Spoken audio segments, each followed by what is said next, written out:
ready? Are you ready?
Walitumika kwa mateso na njaa, pia ni jeredi.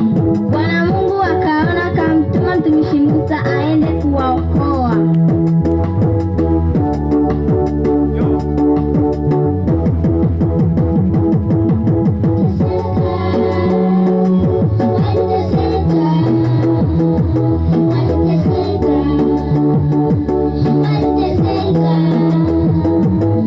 Bwana Yesu amekuja kwa Farao ambaye ni shetani kumnyang'anya mamlaka pia mashitaka.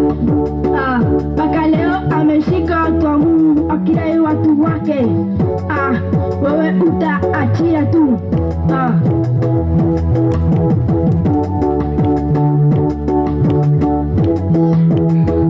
Kumbuka wana Israeli walipokuwa nchi ya utumwa. Shida nyingi walizipata, wengi wao walishinda, walikufa. Kumbuka wana Israeli walipokuwa nchi ya utumwa. Shida nyingi walizipata, wengi wao walishinda, walikufa. Kuliko kule ndani, funika speaker.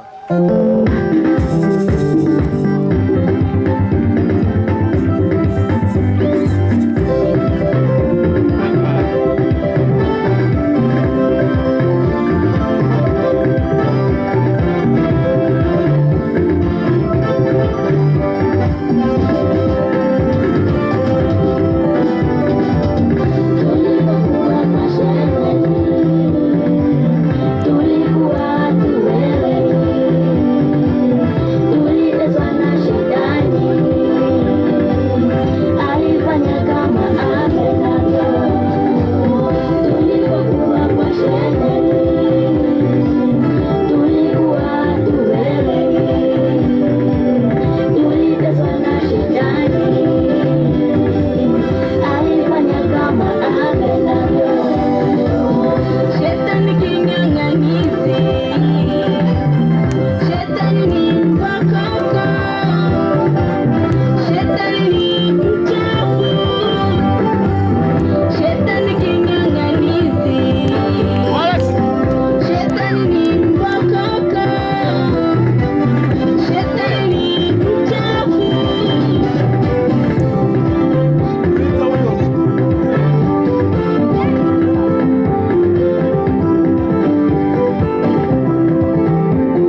upendo wa Mungu juu ya mwanadamu.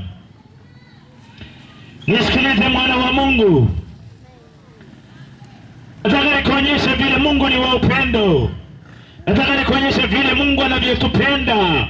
Nataka nikuonyeshe vile Mungu anavyokupenda. Nataka nikuonyeshe vile Mungu anavyokuthamini. Nataka nikuonyeshe vile Mungu anavyokujali. Haijalishi kwamba umedhalilishwa kiasi gani, haijalishi kwamba umetukanwa kiasi gani, haijalishi kwamba umeonekana hauna maana kiasi gani, lakini nataka kudhibitisha jioni ya leo ya kwamba pamoja na yote uliyoyapitia, pamoja na kwamba yote nataka niseme Mungu anakupenda. Nataka niseme jinsi ulivyo Mungu anakupenda.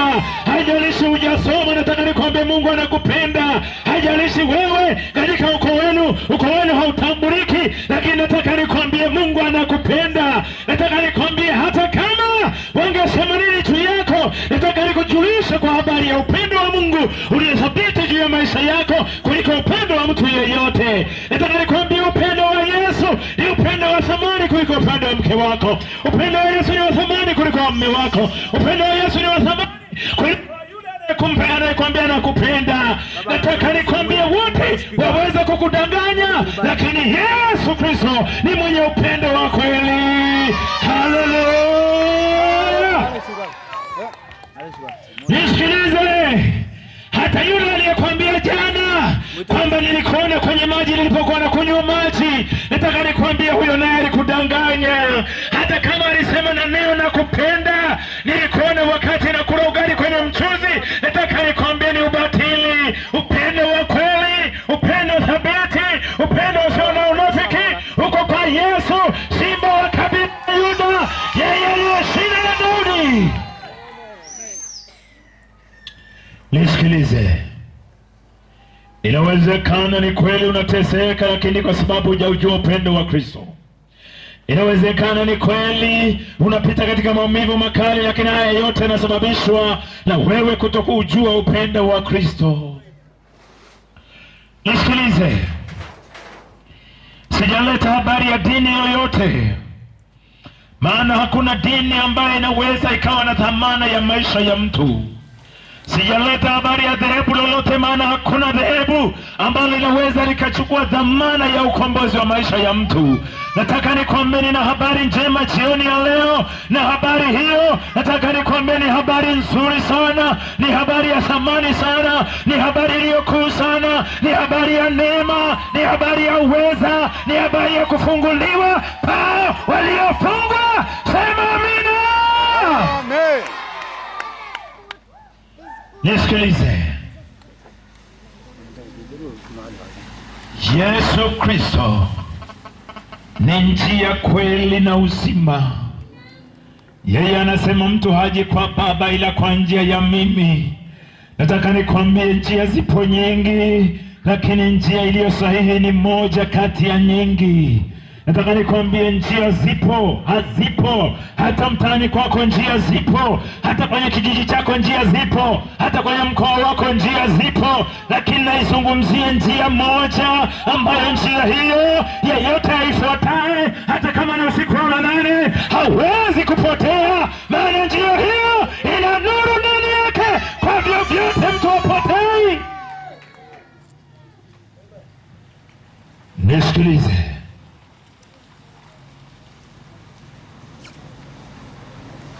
inawezekana unafikiri kwamba tungetaja habari ya dini yako, lakini sisi hatuna ugomvi na dini yako. Sisi tuna ugomvi na adui mmoja, jina lake anaitwa Shetani, mwana wa laana yote. Na kwa sababu hiyo nataka kukuonyesha upendo wa Mungu vile ulivyo mkuu kwako, na ubaya wa Shetani ulivyo ajabu maishani mwako. Mwana wa Mungu, nisikilize kwa makini. Wachawi inawezekana wamekuonea vya kutosha. Waganga wa kienyeji inawezekana wamekonea vya kutosha, lakini hayo yote ni kwa sababu hukufanikiwa kujua upendo wa Mungu, na kwa sababu ulihitaji sana kupendwa, ukaona afadhali uende kwa mganga wa kienyeji ukifikiri yeye analo tumaini la kukupa upendo. Badala yake mambo ndivyo yalivyoharibika zaidi. Na hii ni kuonyesha ya kwamba kwa mganga wa kienyeji hakuna tumaini la mwanadamu awaye yeyote. Vinginevyo ninayehubiri mbele zako jioni ya leo, nilikuwa mganga wa kienyeji nisinge kwa Yesu. Kama kwa mganga kungekuwa na tumaini. Mwaka mmoja nakumbuka mwaka 98 nilikuwa sehemu moja inaitwa Ngole kwa mganga wa kienyeji ambaye ni mkubwa sana kanda ya kaskazini, ambaye wakati huo naye alikuwa bosi wangu pia. Nilipeleka injili ya Yesu Kristo kwenye eneo hilo mwaka huo. Baada ya kuokoka, ghafla nikiwa kwenye eneo hilo akaja mtu mmoja anasema natoka Moshi. Nimeambiwa kwa habari ya mganga mmoja jina lake anaitwa Mboa. Nimeambiwa mganga huyu mtu akiona naye shida zake zimeisha, unaweza ukanielekeza? Nikaona nimhubirie habari za Yesu. Akaniambia hii unayonieleza sina haja nayo, nielekeze kwa huyo mganga. Nisikilize ndugu, aliamini kwa mganga kuna amani, na mimi kwa sababu najua kwa mganga hakuna amani, nikaona na mimi nimepata nafasi ya kumpa adhabu kidogo. Lile eneo lina miba fulani inaitwa Mbigili. Mchungaji Romana anajua vizuri maana ni kwao. Mbigili ni nyingi hujawahi kuona. Kaambia ndugu, kwa kuwa umekataa habari za Yesu, kwa yule mganga ni pale, ila kanuni ya kwenda unaenda kinyume nyume ukiwa peku, alafu unatembea mkono namna hii. Kwa hiyo unaenda unaweka mkono unapiga hatua, unaweka mkono unapiga hatua. Jamaa alikuwa anachomwa na Mbigili, lakini akaona haina shida, wacha nivumilie. Na ilikuwa kitu kama mita 600 kutoka pale na nyumba ilipo, mita 600, si haba. Lakini akavumilia kutobolewa na Mbigili. Baadaye nikaona hapana, hii ni nzuri, ngoja nikaiangalie. Nikamfuata alipokaribia uwanjani, kwenye uwanja wa nyumba ya mganga, nikakuta kwa kweli anavuja damu kwenye mikono. Lakini akakubali adhabu hiyo yote kwa sababu aliamini kwa mganga maini. Na mimi jioni ya leo nimesimama mahala hapa kukwambia kwa mganga hakuna tumaini, na kwa sababu hiyo hata wachawi wa Matejo wanajua ya kwamba ninachosema ndivyo kilivyo, na ndio maana hata walipotushambulia tuliwapiga ipasavyo, kwa sababu wao hawana nguvu, bali tuna nguvu ndani ya Kristo. Nisikilize, watu wengi wameweka tumaini maana hamna tumaini. Watu wengi wamewekeza tumaini lao maana ambapo tumaini limekufa kabisa na halipo kabisa kwa namna yoyote kupatikana tena. Lakini watu hawa, Biblia yangu inaniambia ni kondoo waliopotea, ambao fahamu zao zimefungwa, nafsi zao zimefungwa, na kwa sababu hiyo hawaioni njia iliyo sahihi. Watu hawa wameiweka tumaini lao kwa waganga wa kienyeji. Nakumbuka mwaka 1992 nilipokuwa mganga wa kienyeji, akaja mzee mmoja anaitwa Mzee Lota, akahitaji huduma. Alipohitaji huduma, nikauliza wazee wa kuzimu. Wazee wa kuzimu wakanielekeza maelekezo. Waliponipa maelekezo, nikamwambia kalete beberu mweupe. Mzee akaleta beberu mweupe. Nisikilizeni, watu wengi wanajifanya wasoma, alafu waliokoka ni wajinga. Nataka nikwambie pole. Akaleta beberu ndafu nzuri ambayo ina mafuta mazuri, tukachinja yule ndafu. Nisikilize, Mzee Lota hakuna hata kinyango kimoja. Tulipochinja yule ndafu, kwenye figo ina ngozi, ukimenya ina kangozi kembamba. Kwa wale wanaojua kula nyama wanaweza kaelewa. Ina ngozi nyembamba, tukakamenye kale kangozi. Tulipokamenya, tukachukua ile kichwa ambayo tulikuwa tumeichinja, tulipokata shingo, tukaiweka kwenye moto. Tulipoweka kwenye moto ikababuka, yani zile nywele za mbuzi zikababuka. Zilipobabuka tukaziparua na kisu namna hii, tukachanganya na ile ngozi ya figo, alafu tukaiweka tukaiweka pamoja na ule mkamka wa ngozi wa shingo ya mbuzi. Tulipoweka, sikiliza, kwa Yesu ni kila kitu. Kwa kanuni mganga wa kienyeji haruhusi kuoga, hilo ni kwambia lingine. Na kwa sababu hiyo nilikuwa sijui kuoga. Santa Yesu amenitoa ushamba, leo najua kuvaa suti.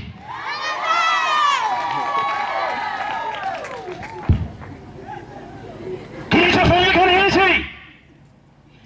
Kwa mganga anayejua kuoga. Hata mzee Mbwana alikuwa haogi. Hata mganga mwingine naye haogi, haruhusiwi. Ili haogi ni lazima ije special order, vinginevyo atapata adhabu nzito.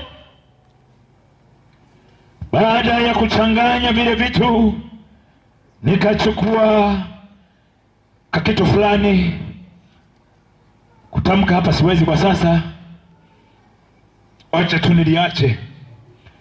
Nikakwangua ukurutu uliokuwa kwenye mguu, nikakwangua, nikaona haujatoshea wa mguu wa kushoto, nikaongeza wa mguu wa kulia. Baada ya hapo tukatengeneza hirizi kwa uchafu huo, alafu nyingine tukamchanganyia kwenye maji na damu kidogo, tukamkorogea akanywa. Alafu anakuambia yeye ni mjanja, anakula ukurutu. Alafu nikatengeneza hirizi mbili, moja nikamfungia hapa, nyingine nikamfungia kiunoni. Mzalota akavua nguo zake, maana iko mbele ya Kalimanzira na aliyakubali hayo, akavua nguo nikaweka kiunoni vizuri, nikahakikisha imekaa sawa sawa. Lakini ninachotaka niseme ni hichi, hebu niambie, kama sio utapeli uliokubu, ni kwa kiwango gani kwamba vinyoleo vya mbuzi vinaweza vikaponya maisha ya mtu, wakati nyama zimeliwa na anayejua kujaza tumbo vizuri.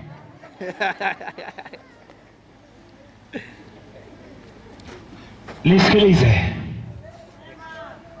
Injili iliyoko hapa ni ya kuonyesha upendo wa Mungu. Akaja rafiki yangu mmoja anaitwa Dr. Mchau.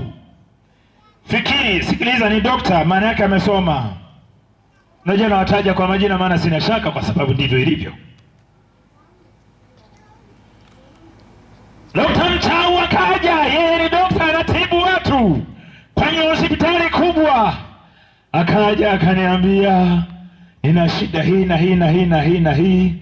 Nikamwambia sawa sawa, shida yako itaisha,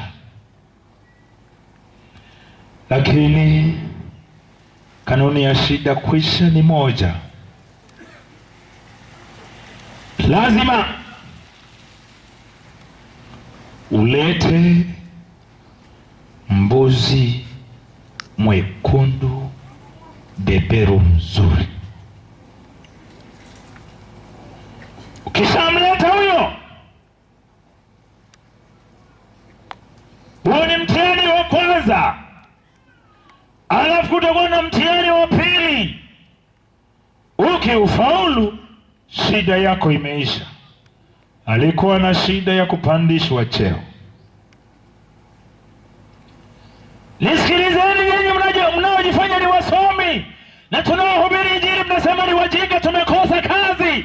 Hatujakosa kazi, ila tunatekeleza wito ambao tumeitiwa, na kwa wito huu hatulali usiku na mchana mpaka tuone kusudi limetimia. Msomi, daktari anataka kupanda cheo, akaleta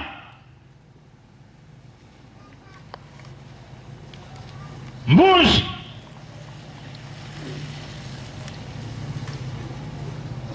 Nikamwambia lete mayai ya mbuni mawili.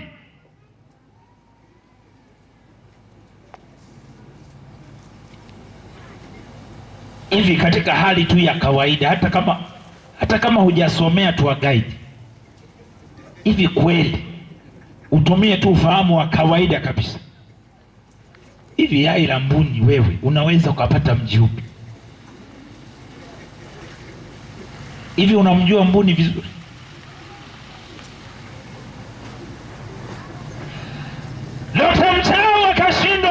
huo. Mbuzi ameleta, lakini mbuzi hawezi kuchinjwa mpaka masharti mengine yamekamilika.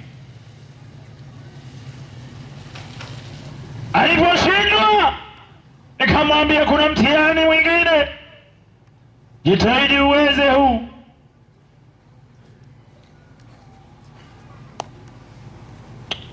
Leta ndama mzuri aliyenona, alafu tutafanya mtihani hapo. Kisha faulu, cheo unacho. Kaleta ndama, tukamchinja. Tulipomchinja, tukachoma mkia wa ng'ombe kwenye moto. Alafu tukamwambia ng'ata mkia upande huu, upande huu mbwa anang'ata. Mnavutana wewe na mbwa, ukimshinda mbwa cheo unacho.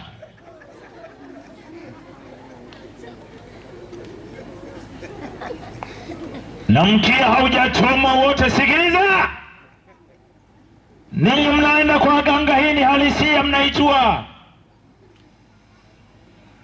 Mkia choma upande mmoja, kule upande uliko choma unanukia, huko ambao hujachoma haunukii. Jibu unalo. Pande huu ambao hujachomwa kaambiwa ng'ata, kule ambapo kumechomwa ng'ata kunanukia. Dr. Mchau akacheza mjarilo na mbwa wa kuvuta mkia.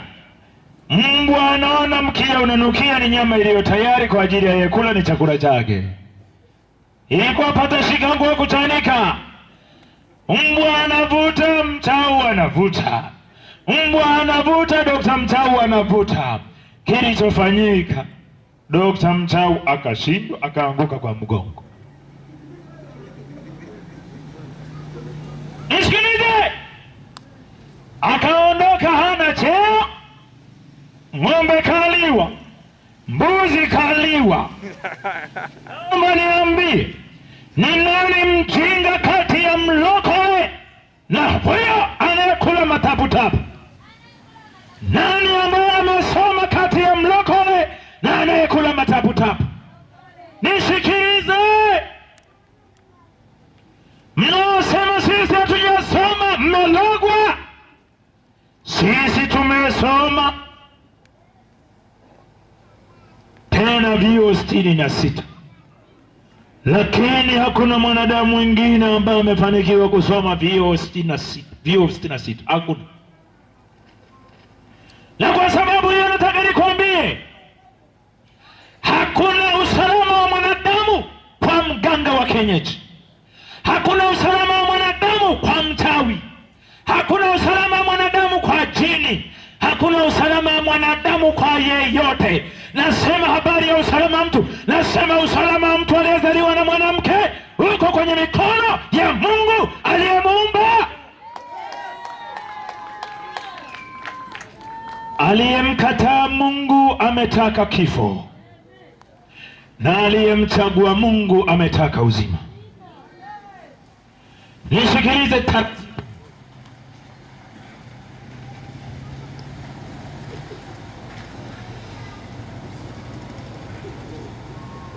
Hapa saa hizi ukiangalia watu unawaona ni watu kweli, na wakati mwingine unapotembea njiani unayekutana nayo nadhani ni mtu.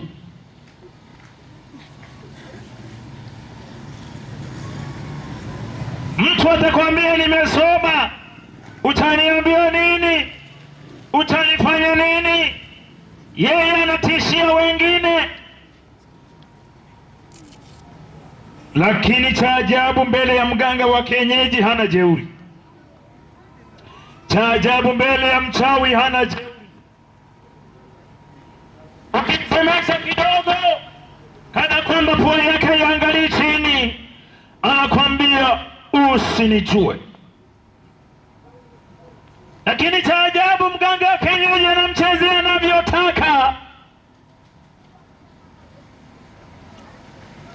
Kuna baba mmoja alikuwa jirani yangu, alikuwa akijifanya yeye ni msomi, alikuwa akijifanya yeye ni kila kitu. Anaitwa Yohana Ng'adi. Siku moja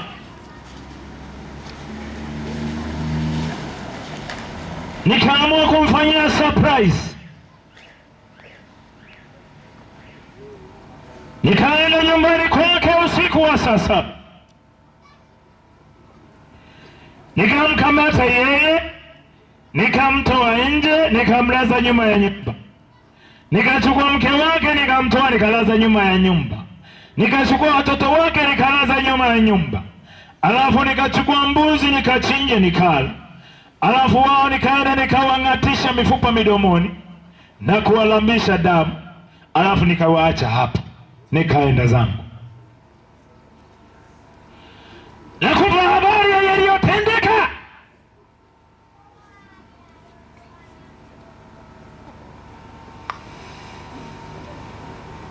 Lakini mtu kama huyu, jioni ya leo kimwambia ndugu, salama yako iko kwa Yesu, njoo kwa Yesu, anabinua midomo kana kwamba yani hajawahi hata kwenda chooni. Sisemi zamani, maana nimesema makusudi.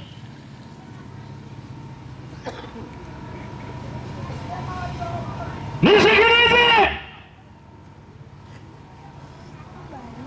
Mwaka 1994 nikapandishwa cheo, nikawa natoboa siri za wachawi, alafu baadaye nirudi kwenye injili sawasawa. Kawa naingia kwenye nyumba za watu kuchukua pesa. Lakini nikujulisha kitu kimoja ili ujue tu na mganga naye ni mtumwa. Nilikuwa nachukua zile pesa, usiku nikilala zinakuja kuchukuliwa na walionituma. Nabaki pe. Sikiliza! Nikaingia kwa dada mmoja anaitwa Hana Muna. Dada huyo alikuwa kiongozi kwenye dini yake. Lakini nataka kukuonyesha kwamba mchawi hataki kujua kwamba ni kiongozi wa dini. Maana dini haina kinga juu ya mtu. Hata kama umepata kipa imara, shetani anakufunga goli. Nikaenda kwa huyu dada. Nilipomkuta nikamwona huyu ni mnyonge sana, mdhaifu sana. Sina haja ya kuingia kwa jinsi nisivyoonekana. Nikaona niingie kawaida, mzima mzima. Tulikuwa tunatumia vitu vitatu: mkuyu, mbuyu na mgomba. Nikabisha hodi, akanikaribisha, tukakaa. Sasa kule kwetu hatunywaji chai, tunakulaga kiporo. Herieni ninyi mnakunywa chai. Akaleta kiporo, tukaanza kula. Ile tunakula kiporo, wazee wa kuzimu wamekuja, wameninyanyua. Kilichokuwa kinafanyika ni hichi: hata kama tumekaa alafu tumebanana namna hii, unakuja upepo umeambatana na kivuli cheusi. Ule upepo hautausikia kwa namna yote, haukugusi wewe, maana hauhusiki na wewe. Utaninyanyua mimi, kile kivuli cheusi, kile kivuli cheusi ambacho kinaambatana na ule upepo, inaweza kuwa mkuyu au mgomba au mbuyu, kitakaa pale, mimi nikinyanyuka. Nikanyanyuka, dada akabaki anaongea na mbuyu hapo, mimi niko chumbani. Nikafika, ameweka yake chini ya kitanda, maana ninapoingia sitafuti, ninapelekwa kama remote control. Kwa hiyo sina nachotaka, naongozwa na wazee wa kuzimu moja kwa moja. Nikafika, nikafunua, nikachukua. Ukishashika namna hii, unatulia kwanza sekunde chache ili upewe oda kwamba uchukue zote au uchukue nusu au uchukue robo au uchukue robo tatu. Nikasikiliza, niliposikia nikaambiwa beba zote. Nikatoka nazo.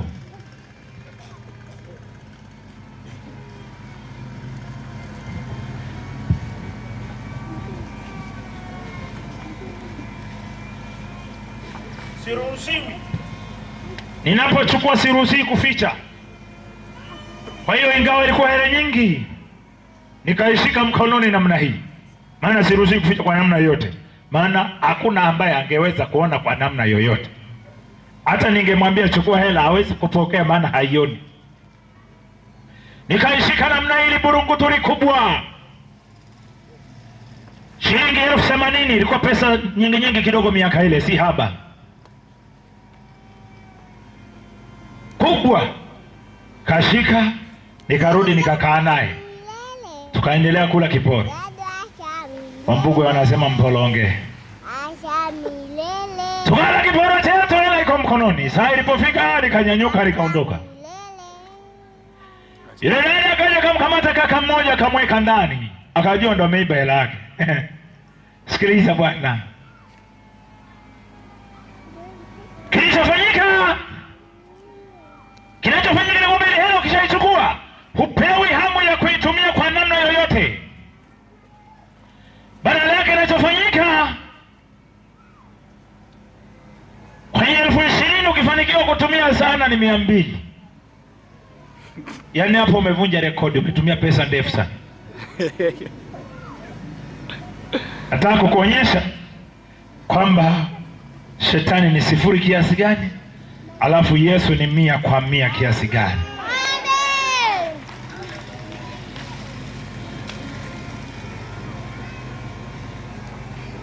Usiku nilipoona wenyewe wamekuja kuchukua vilivyo vyao, nikabaki sina changu. Kwa hiyo kwenye uganga wote, miaka yote niliyokuwa mganga, nilifaidi tu kula nyama. Nilipata hasara nyingi sana. Narudia, nilipata hasara nyingi sana. Kuoga sio, sivai nguo, kazi yangu ni kujifunika kaniki nyeusi isiyofuliwa. Nitaambiwa nikachimbe dawa, hata kama mvua inanyesha lazima nitii amri nikaichukue dawa mahali nilipoagizwa. Na mara nyingi dawa huwa ni korongoni inapatikana. Asa fikiri kuna utelezi alafu naenda korongoni kuchukua dawa. Utaangalia kesho.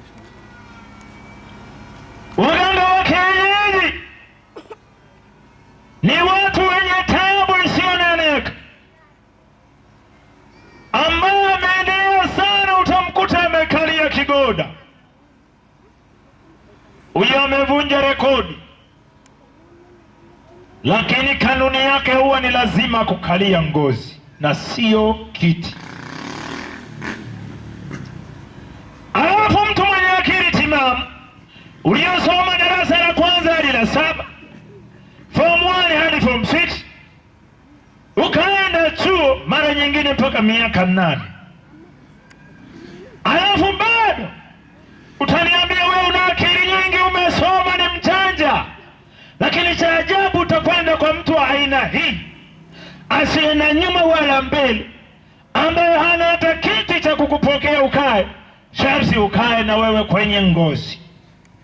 Alafu kanuni ni moja, lazima uingie ukiwa peku kwa mganga wa kienyeji. Ni kweli sio kweli mlio kanyaga? Asa niambie hapa kuna usomi gani? Unapokanyaga chini peku, chini kuna bakteria ya kila namna. Eti msomi naye anaenda peku. Sasa inafika mahali tunataka kutambulisha wasomi, naye anatambulishwa ni msomi. Jamani, vitu vingine hatutendi haki. Mimi nadhani hata katika nchi hii wakihitaji kutambulisha wasomi, waende kwa walokole, maana huko ndiko wasomi walikorundikana.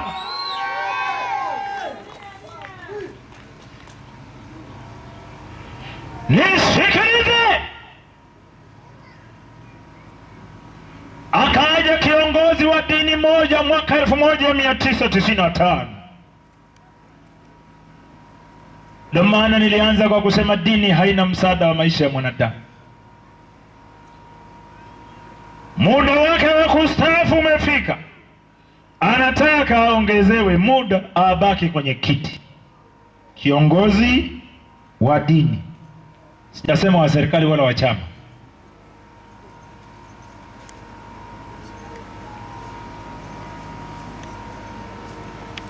Akaja huyo na yeye, lakini Jumapili yuko kwenye ibada na anaingiza ibada, alafu anasema enendeni kwa amani ya Bwana, alafu na ninyi mtatikia amen. Nataka nikwambia hapo mna amani ya Bwana wala ya bibi, hapo ni ya shetani.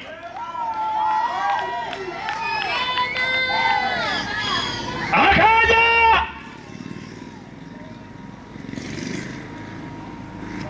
kamwambia, hapa kanuni ni moja, lazima nikuvalishe pete ili uwe salama usiondoke madarakani. Kalete mbuzi mweusi asiye na doa. Kiongozi wa dini na kitambi chake nikamkalisha kwenye ngozi, akaleta mnyama huyo tukamchinja, alafu nikamtengenezea pete ya ngozi mbichi, nikamvalisha moja kwenye kidole, nikamvalisha na bangili kwenye mkono. Kwa mnyama huyo huyo tukatengeneza hirizi moja, tukaifungia hapa kwenye msuli. Nikamwambia, sasa kanuni ya vitu hivi, hakikisha hunyeshewi na mvua hata mara moja.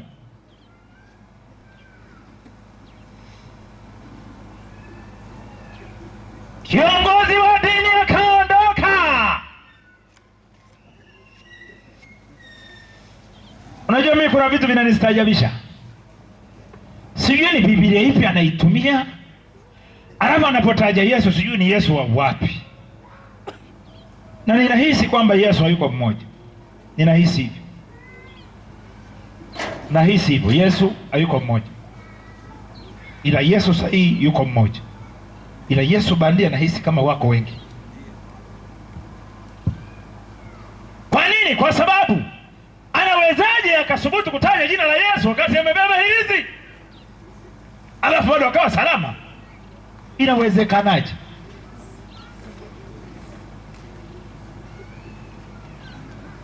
Jamani, wote tuliokuwepo toka wakati wa mkutano, wote mliona tuliokuwa tunaombea mapepo. Unakuta ananyanyuka jini, anasema hapa sitoki bila damu ya mtu, sawa? Alafu naambia chukua hii kunywa. Anasema haina moto, sitaki. Fikiri tu. Unapata shida kwamba hawa nao Yesu wao alikuwa yupi? Twende polepole.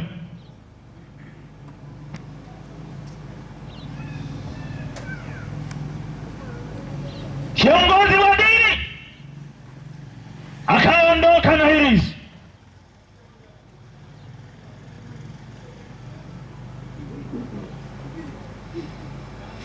Jumapili akaenda akaingiza ibada, sijui ni ibada, sijui ni misa, mimi mgeni.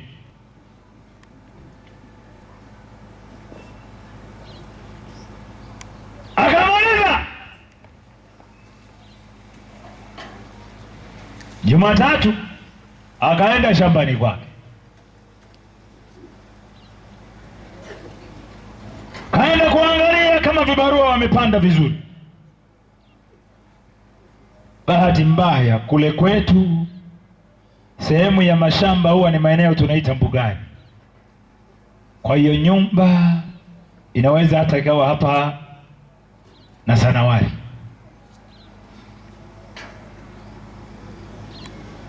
Mvua ikaja, kiongozi wa dini anapa kujificha, ijapokuwa kuna migunga, akaenda chini ya mgunga, lakini mgunga hauna majani ya kutosha kuzuia matone ya mvua.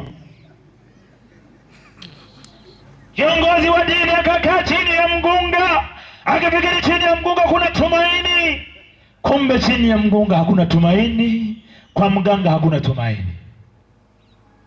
Akanyeshewa. Unapenda nikwambie kilichotokea aliponyeshewa? Amen. Akanyeshewa kiongozi wa dini.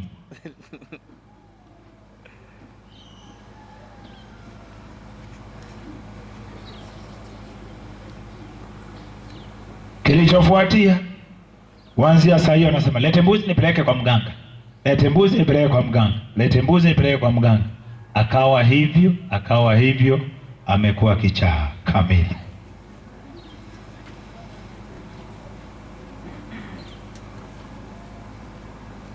Nasema wale wenu mnaoichezea Injili, ni heri kuiacha Injili kwa wenye Injili kama wewe sio mwenyewe, kuliko kuichezea. Maana yuko mwenye mamlaka juu ya Injili, huyo hata kuvumilia. Lazima mambo yako ayaweke mbele.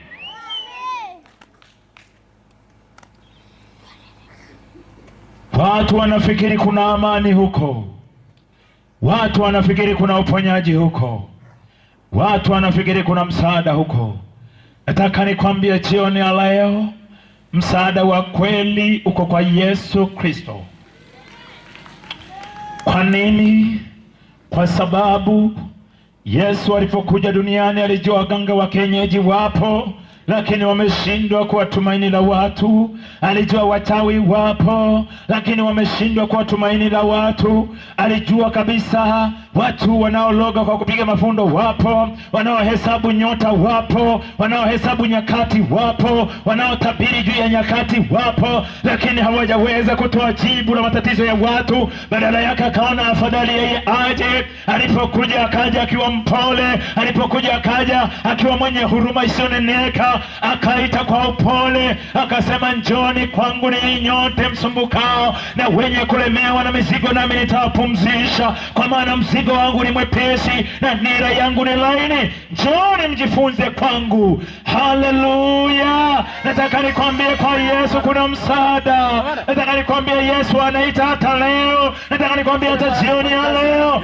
Yesu anakuonea shauku. Yesu anakuhitaji. Yesu anakupenda. Kwenye kitabu cha Ufunuo tumesoma habari ya mtu ambaye amelia. Nataka nikwambie jioni ya leo, huna sababu ya kulia. Una sababu ya kulia. Hata kama unaweka pesa yako alafu unaikuta haiko yote, lakini huna sababu ya kulia. Nataka nikwambie yuko mwenye uwezo wa kuzirudisha. Maana aliyeiba ninamjua. Aliyeiba ninamjua vizuri kwa sura na kwa jina. Nataka nikwambie ninamjua. Na kwa sababu hiyo nataka nikwambie ukijisalimisha kwenye mikono ya Yesu, Yesu aweza kurudisha kila kilichoibiwa na huyo mwizi. Maana mwizi huyo sio mgeni kwangu, ninamfahamu.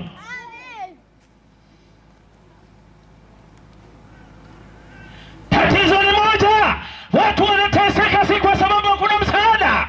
Watu wanateseka si kwa sababu hakuna uponyaji. Watu wanateseka si kwa sababu pa kukimbilia hapako. Nataka nikwambie watu wanateseka kwa sababu wanaona kuokoka ni ushamba. Watu wanateseka kwa sababu mwenye msaada akitaka kuwasaidia wanaona hapana, atawabana kwenye mambo yao. Nikakutana na dada mmoja akaniambia, mchungaji, unaniambia niokoke wakati kazi yangu hainiruhusu kuokoka. Baada ya dakika chache wakati namshuhudia ananiambia, lakini mchungaji, hata hivyo macho yako ni mazuri. Nikamwambia haya yana moto, usiyachekelee. Ananiambia, sikiliza mchungaji, kazi yangu ili nipate riziki nafanya kazi ya kujiuza, na kwa sababu hiyo haiwezekani niokoke. Nikamwambia, dada, sikiliza, wewe sio kahaba wa kwanza. Kwenye Biblia yangu yuko mmoja jina lake Rahabu, lakini kwenye Biblia yangu yuko mwingine tena ambaye alikuja na marehemu ya samani akamimina miguuni pa Yesu. Wewe si kahaba wa kwanza, ila unaongeza idadi ya makahaba. Nachotaka nikwambie, ukikubali huyu mwanaume aingie kwako, kiu zote zitaisha. Nisikilize, mtu Mtu mwenye akili timamu, mtu mwenye zake magorofani, anasubutu kuingia dukani, ananunua kitambaa robo mita, halafu anashona sketi. Halafu niambie kwamba huyu mtu yukoje? Nataka nikwambie huyu mtu ameibiwa, nafsi yake imeibiwa. Huwezi kushona robo mita. Robo mita haishoneki. Anatembea nusu uchi.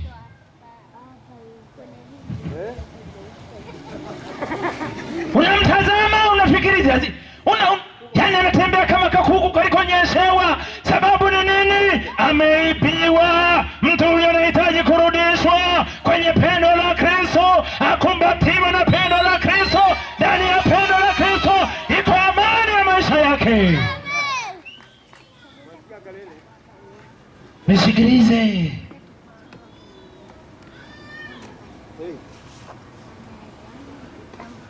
Baba, na akili zako timamu, unasubutu kuhama nyumbani kwako na hamia mtaa wa pili. Unafugwa kama kakuku, unawekwa huko ndani, unapikiwa huko ndani, nguo zinalowekwa unaambiwa bado hazijakauka. Ukishafika tu cha kwanza, oh, how are you my dear, you're welcome. Alafu unaona hizi nguo zina matone ya jasho, ngoja tuzifue. Zinafuliwa, alafu zinaendelea kumwagiwa maji pale kwenye kamba. Ukitaka kuondoka unaambiwa hazijakauka. Hebu funga taulo, ukaanga, unafunga taulo, unaenda unaguse, mbichi, narudi ndani. Sweetie, hani, nataka kuondoka, lile nguo. Haya. Oh, penzi ni mbichi. Na unaenda unazigusa, umefunga taulo, mbichi. Unarudi ndani. Msomi kama wewe, unayeitwa msomi, mwenye jina la usomi, mwenye cheti ambacho si cha Tanzania, wewe ni msomi wa aina gani? Unafugwa. Baba mwenye akili zako timamu, umeacha mke wako, umeacha watoto wako, umeacha nyumba yako, unafugwa kwenye kanyumba, unafugwa kwenye nyumba za mbavu za umbwa za matejo. Alafu unasema wewe ni mjanja, kwako umeacha gorofa moja. Nataka nikwambie, huo sio ujanja, huo sio usomi, huko ni kuchanganyikiwa kusikoweza kuneneka. Nataka nikwambie, wajanja wote Matare kunde sanga suka, tumewahi kwa Yesu, tumefanya maisha yetu, tumejisalimisha.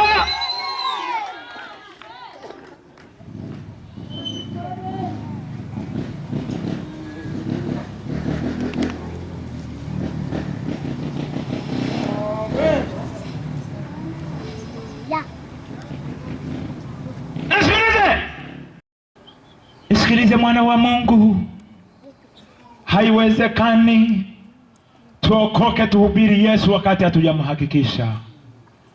Nataka nikwambie, kama umeshindwa kumwamini pengine, muamini kwangu. Maana kama ni mganga, nilikuwa mganga stadi na mzuri na mwenye cheo cha kutosha.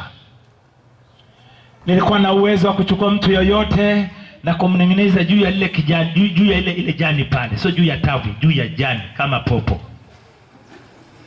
Alafu nikamwacha hapo kwa siku unazotaka, akae hapo na ning'inia hapo. Ndugu zake watamtafuta, watamona, serikali itamtafuta, haitamona, yuko pale kwenye jani tu, kaning'inia kama popo. Nitamshusha saa nikitaka. Nisikilize. Watu wanacheza na Mungu, watu wanacheza na wokovu, watu wanacheza na Yesu kwa sababu hawaujui uthamani wa wokovu. Ikiwa Yesu alinitoa kwenye utendaji kazi ya aina hiyo akanileta huku, hii ni ishara ya wazi kwamba ufalme wa giza umefitinika, umefilisika, umeishiwa, hauna chochote. Umebaki ufalme mmoja, ufalme wa mwana wa aliye juu, ukuhani mtakatifu wa Mungu, wana wa Mungu aliye hai. Kwa ufalme huo watu wote waokolewa. Kwa ufalme huo nafsi za watu za kombolewa. Kwa ufalme huo walioko kwa Kalmanzira waweza kurudishwa. Kwa ufalme huo mbuzi zao zilizoibiwa na Kalmanzira zaweza kurudishwa mara 7 zaidi. Maana ufalme huo kawaida yake ni moja, unarudisha kilichoibiwa, alafu unakupa na nyongeza ili usikumbuke tena.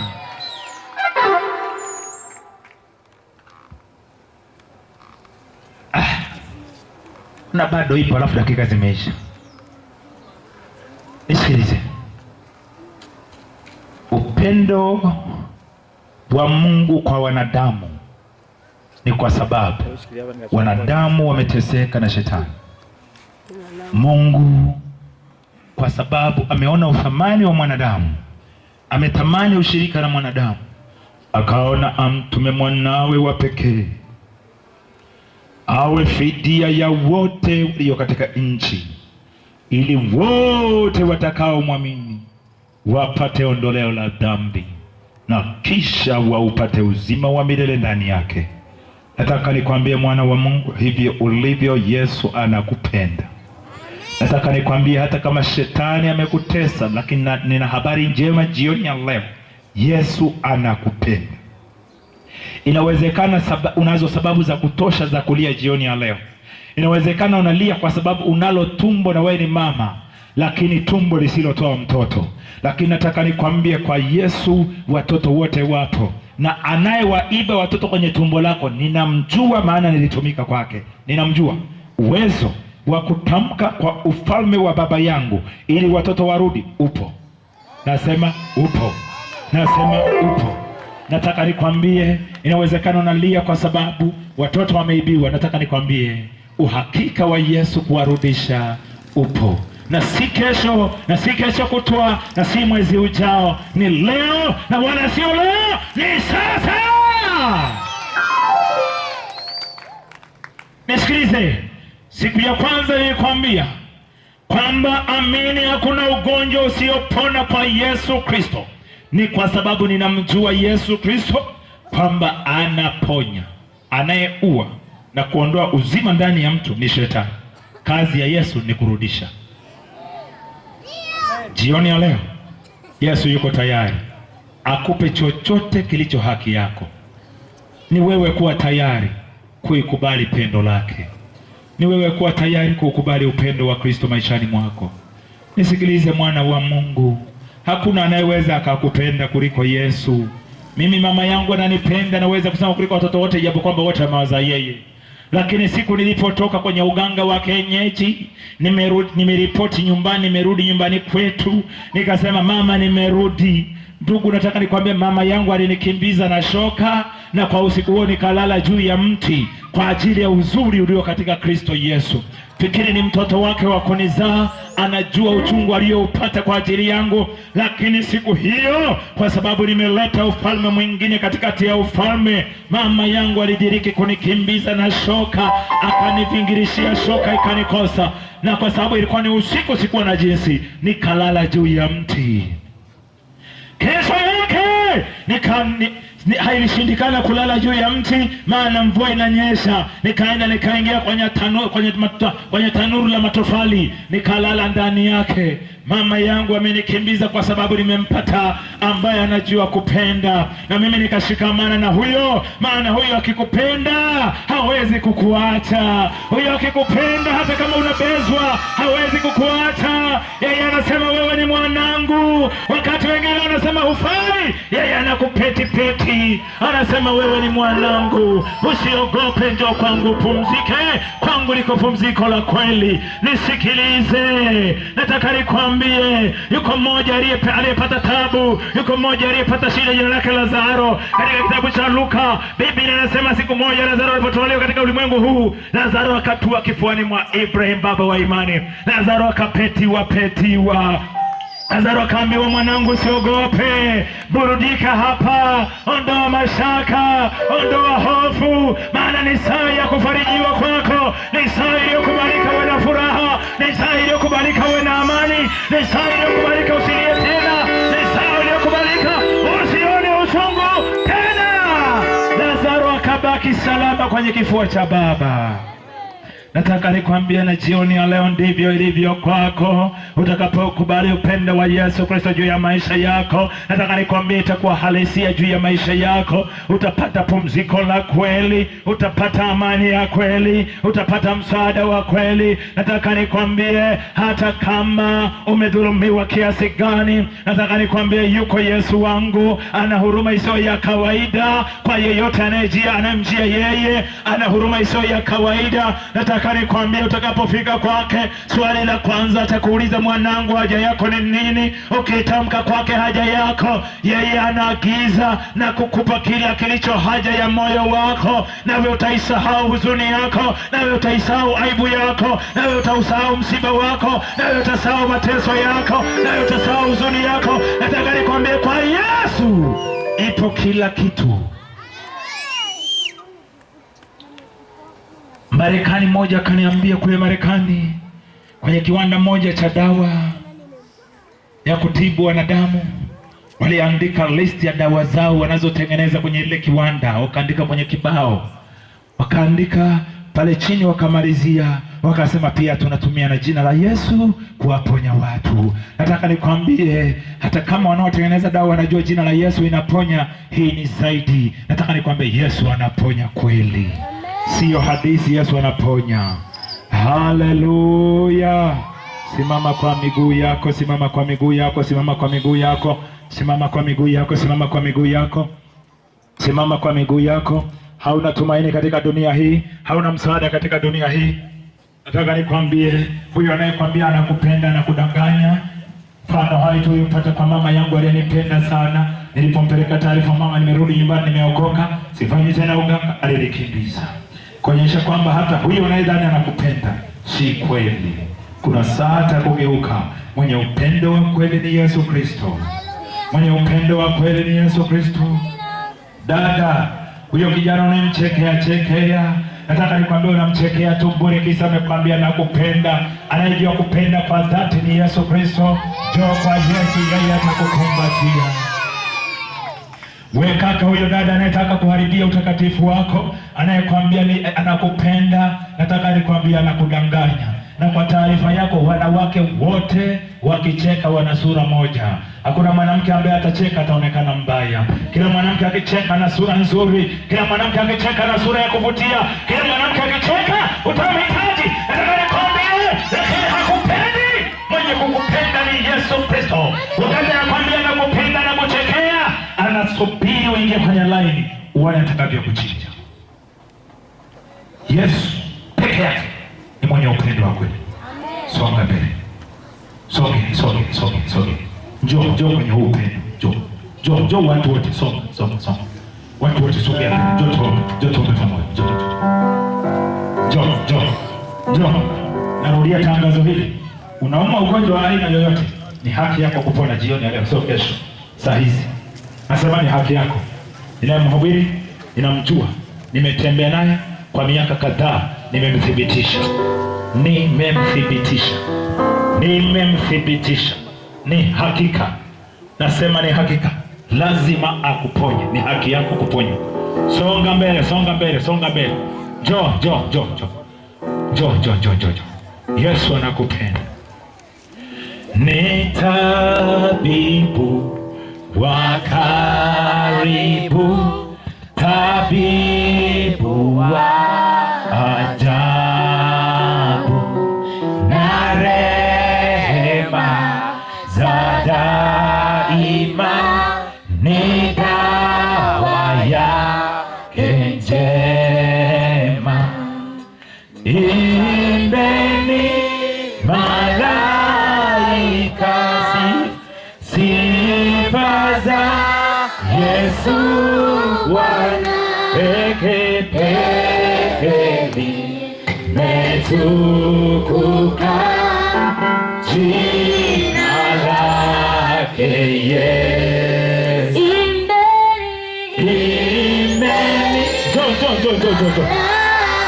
Njoo kwa Yesu jioni. Njoo. Yesu Bwana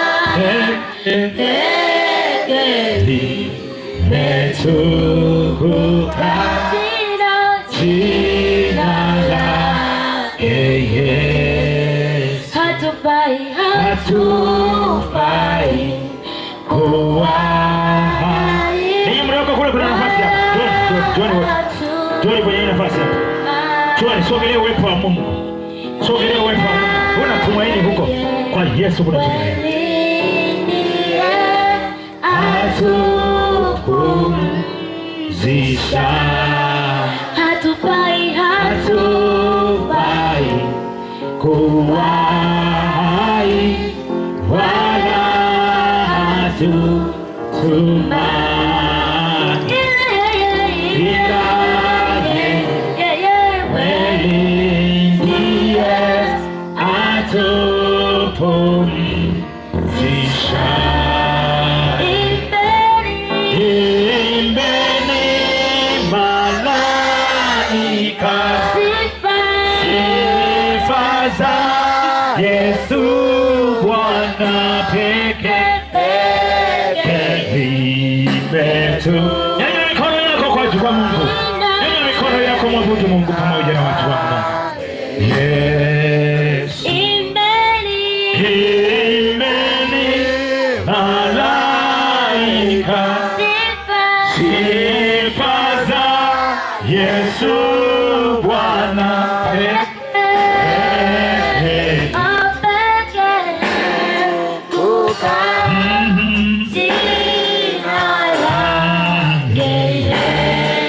Funika macho yako mwabudu Mungu. Funika macho yako, funika macho, wote funika macho.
Unapopata jibu kwamba ni kweli, hutakuwa na uzima ndani yako wakati huu.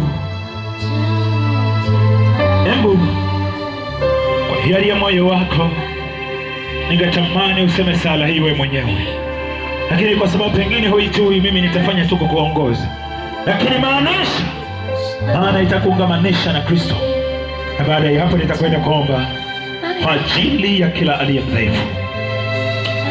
Hebu sema, Bwana Yesu, nimejitambua leo kwamba upendo wako usipokuwepo kwenye maisha yangu, mimi si kitu.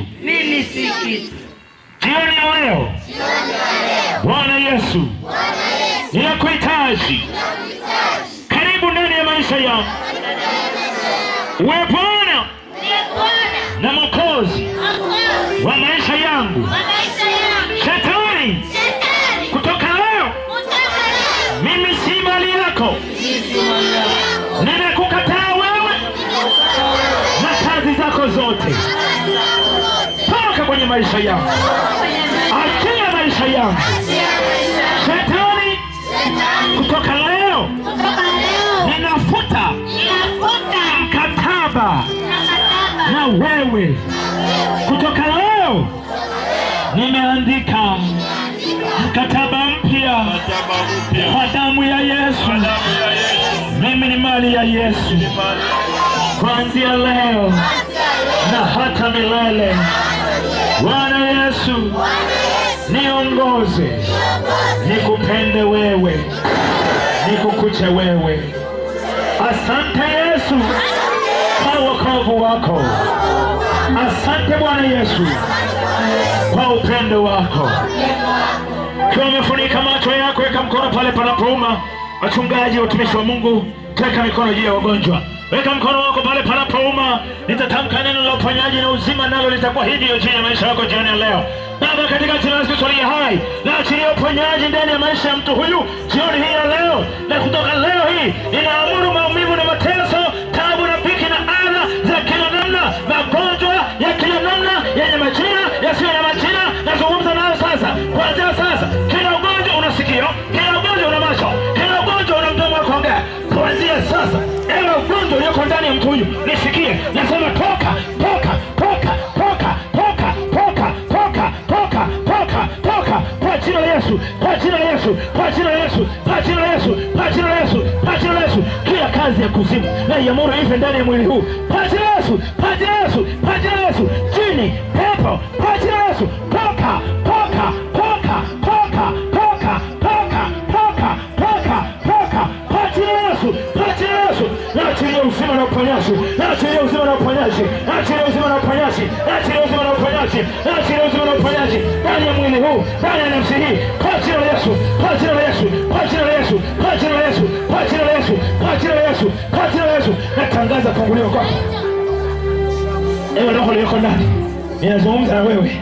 Wewe ni Lucifer, nasema toka, toka, toka, toka, toka, toka, toka, toka, na kupiga kwa damu ya Yesu. Pigwa, pigwa, pigwa, pigwa, pigwa, pigwa, toka kwa jina la Yesu.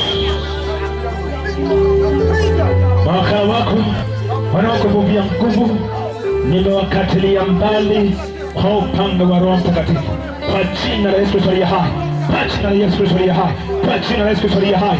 Kila kazi za shetani, nazungumza na maagenti wote walioko hapa ambao wametumwa kutoka chini ya bahari, na waliotumwa kutoka kuzimu, na waliotumwa kutoka kwenye magome. Nazungumza na mawakala wa shetani ambao wametumwa kutoka kwenye miamba. Sasa kuanzia hivi ninavyoongea, wote waliotoka kwenye chemichemi, na wote waliotoka kwenye anga, na wote waliotoka kwenye majabali, na wote waliotoka kwenye miamba, na wote waliotoka kuzimu, na wote waliotoka chini ya bahari, kwa jina la Yesu, pigwa, pigwa, pigwa, pigwa, pigwa, pigwa. Naachilia damu ya Yesu yapige, damu ya Yesu yaunguze, damu ya Yesu yalipue, damu ya Yesu yalipue, damu ya Yesu yalipue, kwa moto, kwa moto, kwa moto, na walipua, kwa moto, na walipua, kwa moto, na walipua, kwa moto, na walipua, kwa moto, kwa moto, kwa moto, kwa moto, kwa moto, kwa moto, kwa jina la Yesu, kwa jina la Yesu, kwa jina la Yesu. Karabosaka rabasaka, karaboshikiria rabasaka, yekete rabokora basanta, namosai rabosanta, kona masiri mikanta raboshando, ripaka saka rabosai. Kwa jina la Yesu, kwa jina la Yesu, kwa jina la Yesu, kwa jina la Yesu. Pigwa, pigwa, pigwa.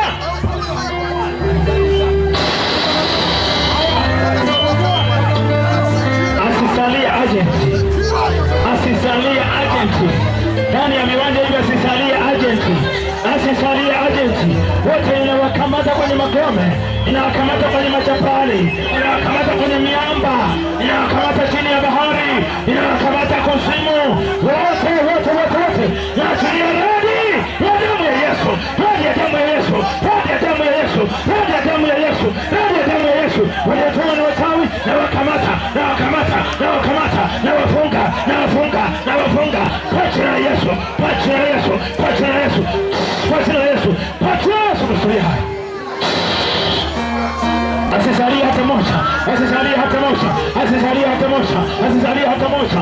Ibilisi, shetani, mwana wa laana, mwana wa haribifu wote, na kutangazia kumechafuka, kumechafuka. Hakuna pa kujificha, hakuna pa kujificha, hakuna pa kujificha, hakuna pa kujificha, kwa jina la Yesu. Jini Maimuna, jini Makata, jini Kibogo, jini Marijani, jini Aisha, kwa jina la Yesu, kwa jina la Yesu, kwa jina la Yesu. Jini Batuli, jini Batuli, jini Batuli, jini Batuli, jini Batuli, kwa jina la Yesu, kwa jina la Yesu, kwa jina la Yesu, kwa jina la Yesu, kwa jina la Yesu, kwa jina la Yesu. Mfalme wa giza, na upiga, na upiga, na upiga, na upiga, na upiga, na upiga, na upiga, kwa jina la Yesu.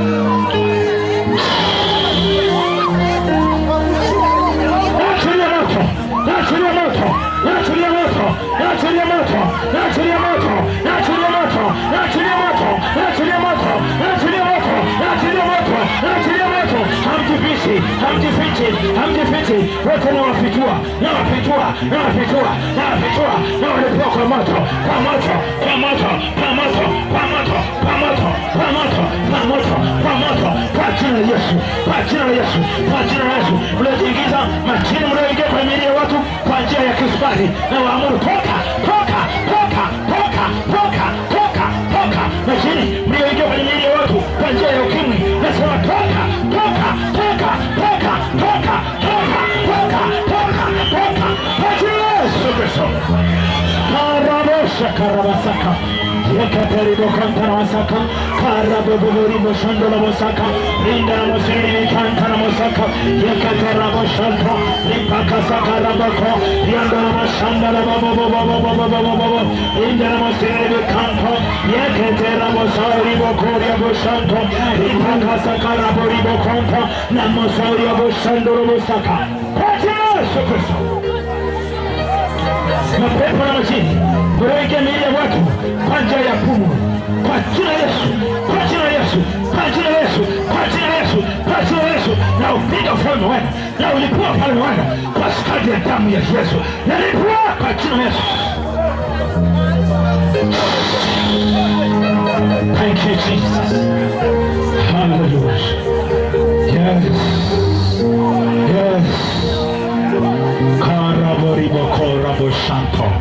Ripa pa pa pa pa pa pa pa pa pa pa pa pa pa pa pa pa. Hakuna anayesalia. Kila aliyewekana wa shetani na kujificha hapako kumechafuka. Kumechafuka. Kumechafuka. Kumechafuka. Wakala wote wa shetani na wapiga paradi. Na wapiga paradi. Na wapiga paradi. Na wapiga paradi. Kwa jina la Yesu Kristo.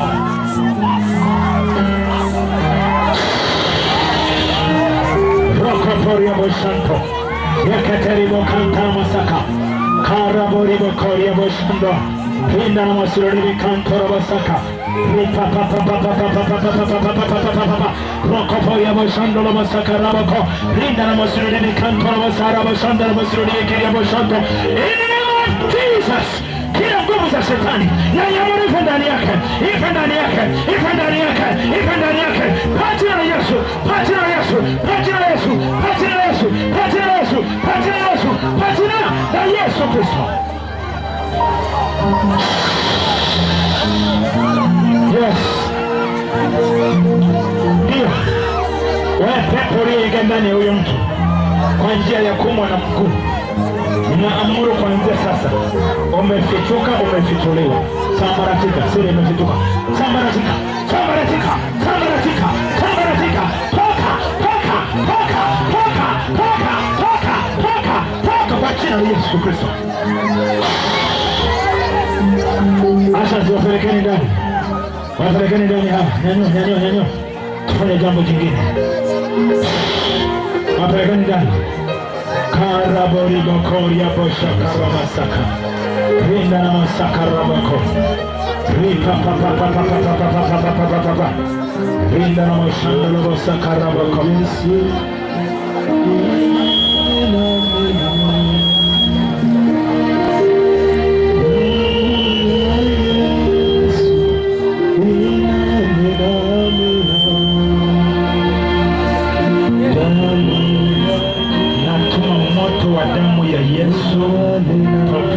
Aje tusalimike na popote asiwe salama, wala kazi yoyote ya kuzimu ndani ya mtu usiishi, kwa jina la Yesu aliye hai. Natapakaza damu mazingira haya yote, natapakaza moto wa damu ya Yesu mazingira haya yote.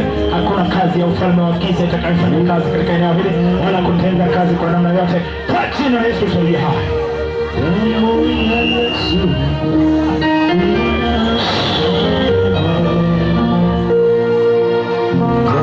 Wachungaji wote pale jukwani, wachungaji wote pale jukwani. Thank you Jesus. Thank you Holy Spirit for your word. Thank you for your salvation. Thank you for your revival. Rapoko rabo shakara basakara boko. Rina rabo shandala basakara boribo kanto. Ripa pa pa pa pa pa pa pa. Ribo shandala basakara boko.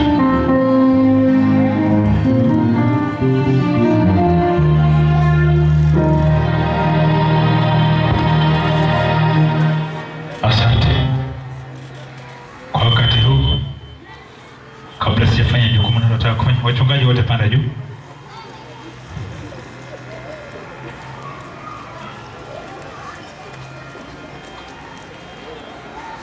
Bwana Yesu asifiwe. Mkutano huu uliandaliwa na kanisa la Hope Christian Fellowship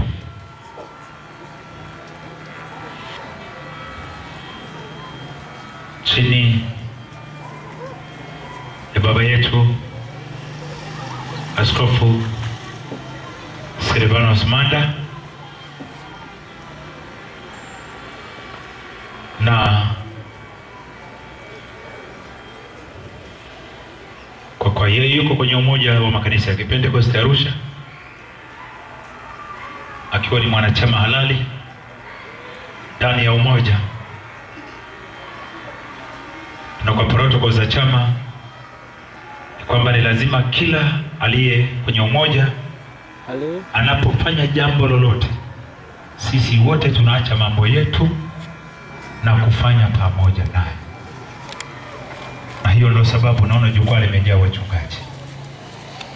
Kwa sababu hiyo, kabla sijasema jambo jingine ambalo liko mbele, naomba kwa wakati huu nimkaribishe atamke chochote kilichoko moyoni mwake, nasi tutalipokea.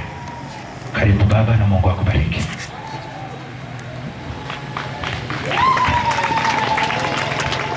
Haleluya, haleluya. Hebu piga kelele kwa Bwana. Tunamtukuza Mungu mno kwa ajili ya nafasi hii ambayo Mungu ametupa. Haleluya, haleluya. Kwa kweli nafasi ndio pewa kidogo kuzungumza, wacha niitumie kwa kutoa shukrani. Haleluya. Ni toe shukrani za dhati kwa Mungu aliyetuwezesha kuwepo mahali hapa na hata kuweza kuandaa mkutano huu. Pia nitoe shukrani zangu za dhati pia, au zetu za dhati pia, kwa serikali yetu ya Tanzania ambayo imetupa kibali kupitia jeshi la polisi. Pia nitoe shukrani za dhati pia kwa ajili ya viongozi wetu wa mkoa na wa wilaya ambao pia ndio watawala kutupa nafasi ya kupiga kelele mahali hapa. Haleluya. Baada ya hapo, ni toe shukrani za dhati pia kwa umoja wa makanisa ambayo ni ya Kipentekoste ambao tumeshirikiana kwa ajili ya mkutano huu. Natoa shukrani sana kwa ajili ya umoja huo ambao umefanikisha mkutano huu. Haleluya. Piga makofi tena zaidi, kwa sababu umeona jinsi kulivyopendeza. Haleluya. Pamoja na kwamba kumekuwa na mapambano, lakini hakuna aliyechoka. Haleluya. Piga makofi kwa wachungaji tena. Haleluya. Pia nitoe shukrani za pekee pia kwa ajili ya wote ambao walihusika kutufanya kufanikiwa hapa kwenye uwanja. Sio kwetu, pia kwenye uwanja tunatoa shukrani za dhati pia kwake mzee wetu Kimati ambaye ametupa nafasi hapa tulipojenga jukwaa. Pia sio kwetu uwanja kupitia hapa, ni kwa mtu mwingine pia, naye mwenye nyumba hii, naye tunatoa shukrani zetu za dhati, na mwenye ukuta tulioegemea pia ni mwingine, tunatoa shukrani zetu za dhati, na wote waliohusika kwa ajili ya utumishi wote kufanikisha mkutano huu. Kwa kweli niseme tu, Mungu wa mbinguni anayetambua kazi za watu, basi anatambua kazi zenu, na mimi kama mtumishi wa Mungu nasema Mungu awabariki sana. Haleluya. Kwa kuwa umekuwa mkutano wa kwanza tangu tulipoanza umoja wa makanisa ya Kipentekoste, basi huu ni mfano mzuri kabisa, na wachungaji watakuwa mashahidi ya kwamba lile tulilolisema tutalitendea kazi. Kwa hiyo tutakapoalikwa, hivi hivi ndivyo tutakavyofanya. Haleluya, haleluya. Kwa hiyo tunamshukuru Mungu sana nitoe shukrani pia za dhati kwa ajili ya wahubiri wa mkutano huu ambao wamejitoa kwa mioyo yao yote. Mchungaji wetu Romana ambaye amekuwa hapa kuanzia siku ya mwanzo hata siku ya jana, Mungu akubariki sana mama. Pia tunashukuru kwa ajili, huyu ni mchungaji Romana pamoja na cheo kingine cha mwenyekiti msaidizi katika umoja wetu wa makanisa. Haleluya. Pia tunamshukuru Mungu kwa ajili ya mchungaji Bieda ambaye amekuwa bega kwa bega na mimi kwa ajili ya maandalizi haya. Nitakuwa mtovu wa shukurani kama sitashukuru kwa ajili ya uwepo wake. Uwepo wake umesababisha kufanikishwa pia kwa mkutano huu, na pia amemaliza huduma hii jioni ya leo kwa kutuhubiria injili ya ajabu sana. Huyu ni wa pekee sana ambaye Mungu amemtumia pia kwa ajili ya mambo haya makubwa. Haleluya. Ataendelea kuwepo katika semina kwa siku 3 zinazokuja kuanzia kesho mpaka Jumatano. Kwa hiyo kama una shida njoo tu, utapona. Utapata amani. Siku 3 kuanzia kesho mpaka Jumatano ataendelea kuwepo katika semina. Kwa hiyo kila baada ya semina utapata maombi ya pekee. Haleluya. Yeye ana karama, ameshaelewa karama za upande ule wa pili. Kwa hiyo anayo karama ambayo amepokea kutoka kwa Bwana baada ya kujua uongo wa mashetani na kujua ukubwa wa Bwana Yesu. Haleluya. Ana kitu cha pekee sana, naomba usikose katika hiyo semina. Wewe ambaye umeokolewa katika mkutano huu na wewe ambaye umepona, tunaomba ulete ushuhuda wako pale katika kanisa hili. Haleluya. Uje kesho ili upate kuendelea kufundishwa yale yanayokupasa, na wale wenye wagonjwa na wenye mateso pia waletwe ili wapate kufunguliwa, wapate kuona wema na upendo wa Bwana wetu Yesu Kristo. Hivyo nafasi hiyo ilikuwa tu kwa ajili ya kutoa shukrani na kufanya hayo matangazo. Na wewe ambaye umebaki na bahasha, tafadhali usiache kuiwakilisha kabla hujaondoka. Na nitoe tangazo la mwisho kwamba wale wanakwaya wote na waimbaji ambao waliimba, tafadhali usiondoke. Kuna hata maji ya kunywa pale ndani. Usiondoke kabla hujapewa maji ya kunywa. Naomba unywe maji ya kunywa ya Hope, alafu ndipo uondoke tafadhali. Haleluya. Basi pamoja na wachungaji wetu wote wasiondoke. Semina tafadhali itaanza saa 8 kamili. Itakuwa inaanza saa 8 kamili na kuisha saa 11. Kwa hiyo mtachelewa sana hata kama mtakuwa mnatoka mbali. Haleluya. Kwa hiyo wote mnakaribishwa, na wachungaji wasiondoke pia, wasiondoke bila kunywa maji. Haleluya. Bwana awabariki sana. Makofi kwa Bwana Yesu. Wakati huu ni heshima yangu kwenda kuwatambulisha watumishi wa Mungu aliye hai. Na kwa kuwa ni watu wazima, nisingependa niwasemelee, watajisemea wenyewe. Karibu. Bwana Yesu asifiwe. Mimi kwa jina naitwa Agata Simon, natumika na nembo EGT, niko mkoa wa Manyara, wilaya ya Babati vijijini, mti wa maziwa alikokuwa anasema kwa mzee wangu. Niko pale. Bwana Yesu asifiwe. Nimeokoka na mpenda Yesu. Mimi natumika kwenye huduma ya Hope chini ya mtumishi Silvanus Manda. Niko kituo chake kilichoko kule Machame. Kwa jina naitwa Eufemia John Kimaro, na pia kwenye umoja mimi ni mweka hazina. Bwana Yesu asifiwe. Naitwa Sara Simbaya, nimetokea Shams House of Prayer. Haleluya. Bwana Yesu asifiwe. Ongeza basi makofi ili bariki. Mimi ndiye mchungaji Henry John Simbaya, na huyu ndiye mama yangu ambaye tuko naye hapo katika kanisa la House of Prayer mtaa wa Shams. Karibuni sana. Bwana Yesu asifiwe sana. Kwa jina mimi ni Apolinari Malia, niko full time official chini ya mtumishi Rogers. Haleluya. Haleluya. Ngoja nisogee hapa mnione. Haleluya. Mimi ni mchungaji kijana kuliko wote mahali hapa, naitwa Patrice Ismailinko. Ninapokea kwa mchungaji Rogers Mbali. Haleluya.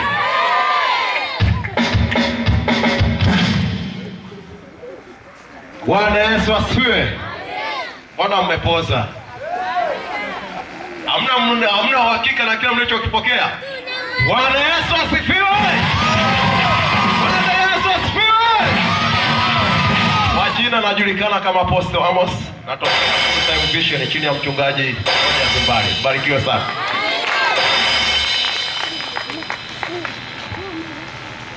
Haleluya. Haleluya. Kwa majina naitwa Modest John, natoka katika huduma ya maombi na maombezi kwenye mji wa Kikatiti. Karibuni sana Kikatiti kwenye maombi. Haleluya. Wamama haleluya. Tuimbe haleluya. Kabana haleluya. Haleluya. Naitwa Yona Shayo, ni mtumishi natoka Kikatiti. Karibuni Kikatiti tuhubiri Injili. Hichi ni kipindi kimefika cha kuhubiri Injili peke yake. Wachawi watapiga goti, watasarenda. Haleluya. Amen. Na Yesu asifiwe. Kwa jina anaitwa Tito Salimu. Mimi ndio mume wa mhubiri mliyekuwa naye.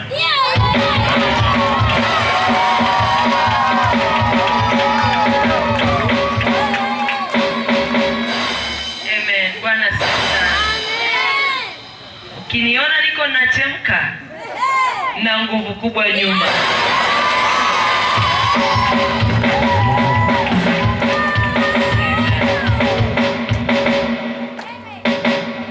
Bwana Yesu asifiwe.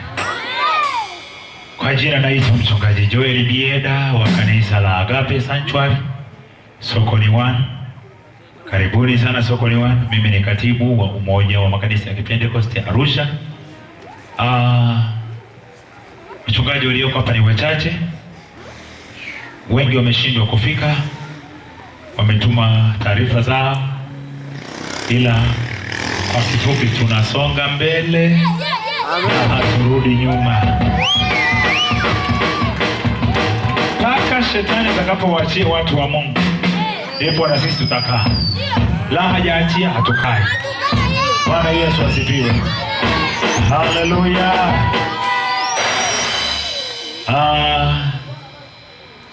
Kwa mamlaka niliyo nayo kama katibu,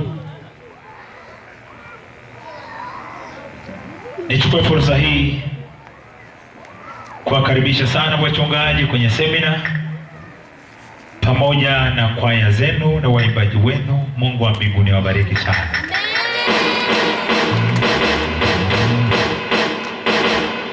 Wakati huu ni heshima yangu nitake baba nyumba hii atubariki baada ya utumishi huu uliotukuka kabisa kutendeka ndani ya viwanja. Karibu mwenye. Funge macho pale ulipo. Baba, katika jina la Yesu Kristo wa Nazareti aliye hai, tunakubariki Bwana, tunakutukuza, tunapoinua, tunapoadhimisha Mfalme. Matendo yako ni matendo makuu na ya kutisha siku zote. Wanao Bwana, umetupa macho ya kuona matendo yako. Baba, umetupa kuona, umetupa kujua Bwana, kwa kuwa ulituchagua kabla ya kuwepo misingi ya dunia. Baba, tunakubariki na kukutukuza kwa kuwa siku hii ulijua, kutana uliujua Bwana kabla hatujajiandaa Kristo. Tunakubariki Bwana kwa matendo makuu uliyoyatenda mahali hapa. Sante kwa ajili ya mmiminiko wa mafuta uliomimina katika mkutano huu Bwana. Sante kwa ajili ya mbegu ya neno lako ambayo Bwana imeingia katika mioyo ya watu. Tunajua Bwana hata kama wengine hawakuonekana, lakini mbegu hii Bwana imeingia katika mioyo yao, nayo Mungu itakwenda kutoa matunda yake kwa wakati wake Mfalme. Tunajua Mungu, tumepanda mbegu kwa imani. Tunajua ya kwamba Kristo itakwenda kumea na watu wengi watakwenda kuokolewa kwa injili iliyohubiriwa mahali hapa Bwana. Baba, tunakubariki mno kwa kuwa Mungu wetu ulitutia nguvu sana. Ni wewe tuliyekuona wakati wote kuanzia mwanzo hata saa hii tunapokwenda kuhitimisha Bwana.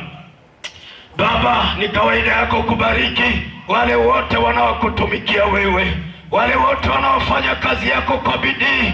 Ulisema utawaheshimu Bwana, na kwa kuwa umewaona Kristo, naenda kuuliza ile heshima yako juu yao. Naenda kuuliza ile heshima yako ya kuheshimu watumishi wako, ukawaheshimu Mungu mkuu, kwa kuwa Bwana ajapo kuheshimu mwanadamu, lakini heshima ya Mungu ni kubwa zaidi. Baba, ukawaheshimu watumishi wako waliosimama kuanzia mwanzo hata saa hii tunapokwenda kumaliza, waliotenda kazi Bwana, waliosimama kwa ajili ya kazi. Baba, ukawaheshimu, ukawaheshimu na nyumba zao, ukawaheshimu na huduma zao, ukawaheshimu na kazi zao, ukawaheshimu wajoli wako, mfalme mkuu. Baba, asante kwa kuwa unapoheshimu wewe, ni nani awezaye kuongeza neno? Unapobariki wewe, ni nani awezaye kuongeza neno? Baba, kawabariki watumishi wako, waimbaji walioimba katika mkutano huu, kawabariki watumishi wote waliotoa fedha zao na mali zao, na waliotoa muda wao kwa ajili ya kazi hii. Yesu Kristo, wewe Bwana unaheshimu. Baba, ukawaheshimu wote, mkubwa hata mdogo ukamheshimu. Baba, asante kwa sababu utaimimina heshima yako juu ya watoto wako wote. Asante kwa kuwa Mungu ni wewe uliyehusika katika mkutano huu. Umetushindia katika mambo yote Bwana. Hata adui alipotaka kutukatisha tamaa, lakini Bwana hakufaulu, kwa sababu ni wewe uliyehusika. Haijulikani kana kwamba kuna kitu kilichotokea zaidi ya injili yako kuhubiriwa. Ni nani atukuzwe zaidi yako Bwana? Pokea utukufu Jehova, pokea utukufu Mungu uishie, pokea utukufu Baba wa Bwana wetu Yesu Kristo, pokea utukufu Bwana. Na kwa sababu heshima hii ni mali yako, basi Mungu, hebu Mungu wetu, mfalme wetu, unapopenda kutufumua, unapokwenda kutupa kutawanyika, hebu Mungu kaende pamoja nasi, na siku kama hii ukaikumbuke Bwana, ukakumbuke tena kwamba tunahitaji kuifanya kazi yako. Tokeza tena msaada huu Yesu, kwa ajili ya kulisema jina lako, kwa kuwa sisi ndio makuhani wa siku za mwisho, ndio uliotuandaa kwa ajili ya kusema na wanadamu ambao wako katika nyakati hizi za mwisho Bwana. Asante kwa kuwa utatutia nguvu, mfalme mkuu. Wabariki watoto wako wote Bwana. Hebu baraka zako za rohoni na za mwilini zikadhihirike kwa ajili ya tendo hili lililofanyika katika uwanja huu Bwana. Asante Mungu kwa kuwa Bwana unakwenda kufanya hivyo na kuzidi sana. Libariki kanisa hili kwa kuwa Bwana lenyewe lilijitoa kwa hali na mali kwa ajili ya kufanikisha, Mungu mkuu, shughuli hii Bwana. Wabariki watoto wako mfalme, bariki wote waliosikia, bariki wageni na wenyeji wote, ukawabariki Bwana. Na wakati tutakapokwenda kuondoka, Yesu Kristo Baba, tangulia mfalme, tangulia kwa malaika zako, tuokoe kama lilivyo kusudi lako. Na kwa kuwa tumefanya kazi kubwa ya kuharibu ufalme wa shetani mahali hapa, ninakwenda kufunga roho za malipizi kwa jina la Yesu Kristo. Hakuna roho ya malipizi itakayotenda kazi juu ya watoto hawa, itakayotenda kazi juu ya makanisa haya, itakayotenda kazi juu ya watu wa Mungu, itakayotenda kazi juu ya huduma zao. Roho ya malipizi naifunga kwa jina la Yesu Kristo. Hakuna malipo kwa ajili ya yale tuliyoyatenda mahali hapa, zaidi ya mema na baraka kwa jina la Yesu Kristo wa Nazareti aliye hai.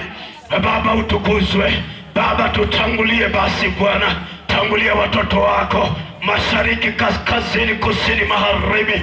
Baba, malaika zako wakatangulia kwa ajili ya usalama wa watoto wako. Asante kwa kuwa Mungu umetenda, asante kwa kuwa umetimiza. Ni kwa jina la Yesu Kristo Mwokozi wetu tumeomba.